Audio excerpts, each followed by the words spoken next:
Here are the 10 biggest preseason storylines you can track, brought to you by me, Game Preview Guy. No AI slop around here, just GPG slop, if you will. Number 1 has to be number 1 draft pick Fernando Mendoza, making his Raiders debut. You don't necessarily need to look at the flash of the physical abilities because it's going to pop. The ball's going to jump off his hand.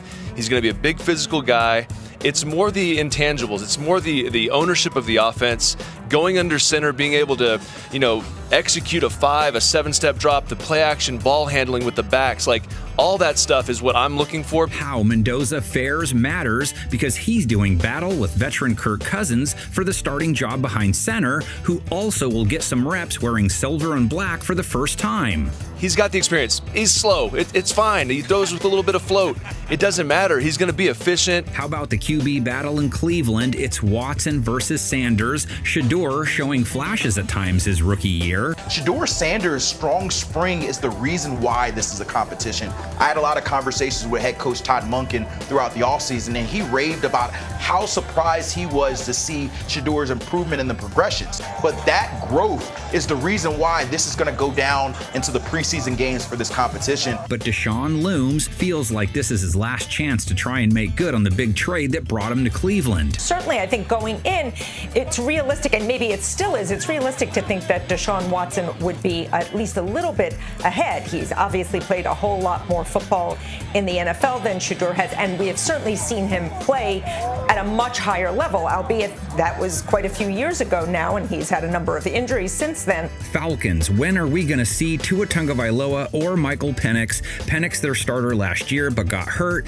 Days ahead of their preseason opener, hadn't been cleared for full contact. Didn't put together a strong enough body of work to guarantee he'd hold on to the gig in 2026. I still think that this is Michael Penix Jr.'s team, right? Listen, he had the ebbs and flows of a rookie season, but that last game before he got hurt against the Carolina Panthers, he was 175 passing yards, 81 completion percentage before he got injured in that third quarter. The guy trying to steal the job, Tagovailoa, who's been dealing with a tight back, so has a better chance of making an appearance sooner rather than later. Rough final year in Miami, but has some nice years on the resume. New head coach Kevin Stefanski has a tough decision to make. I'm going with Tua right now, right? It is Penix's team. That's who they're invested in. But when you look at Tua, guys, let's not forget he's a Pro Bowler. Yeah. Let's not forget he's one of the most efficient quarterbacks. Let's not forget he's one of the most accurate quarterbacks. Okay, so when you talk about it, Tua's just not no slow Joe, slow blow. No. Yeah. Okay?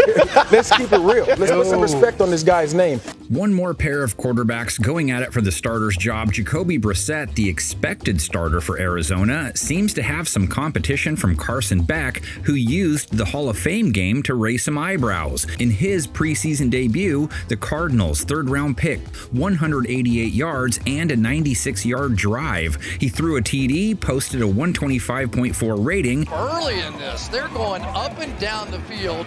Tremendous catches. That's a great throw to Carson Beck. And same game, how about Arizona shows us a little love, as in Jeremiah Love. Dude got drafted 3rd overall, which is a bold move when it comes to running backs these days. Wouldn't mind seeing him break off a big run or two as an appetizer for what might be served up for the main course. I think he's ready for that opportunity to take on a lead role in this offense, and they love the fact that he's a 3-down back, that he can do everything. He can run, he can catch, he can block. And Osafort talked about just the importance of getting an impact player at 3. A lot of options there when they picked this guy, but they knew he was the one guy who could come in and make a huge difference for this offense. Get to see Kyler Murray playing in purple in a game for the first time. Kevin O'Connell expects his quarterback to command at the line of scrimmage, and then he went into further detail of how elaborate his scheme is, how things can change based on the coverage. Things can change between the relationship between the quarterback and the wide receiver. How about a little running back battle with the reigning champs, no less? They let Kenneth Walker walk, and Zach Charbonnet is still hurt. So, who positions themselves to start week 1? George Holani, a backup last year, Emmanuel Wilson, Josh Jacobs backup in Green Bay in 2025, or their first-round draft pick, Jadarian Price. When you think about the Seattle Seahawks offense, they only needed to replace one position. That's the running back position.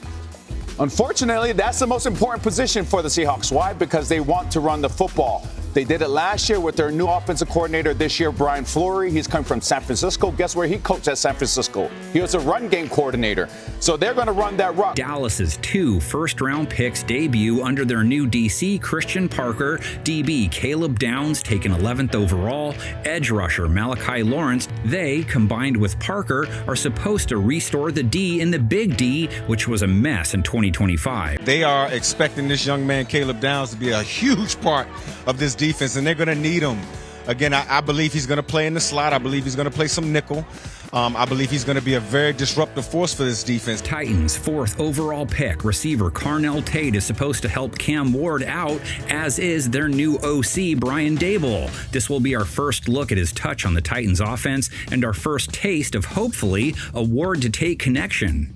Just tell me, if you were making a comp for yourself with one of the guys in the NFL, who would your guy be?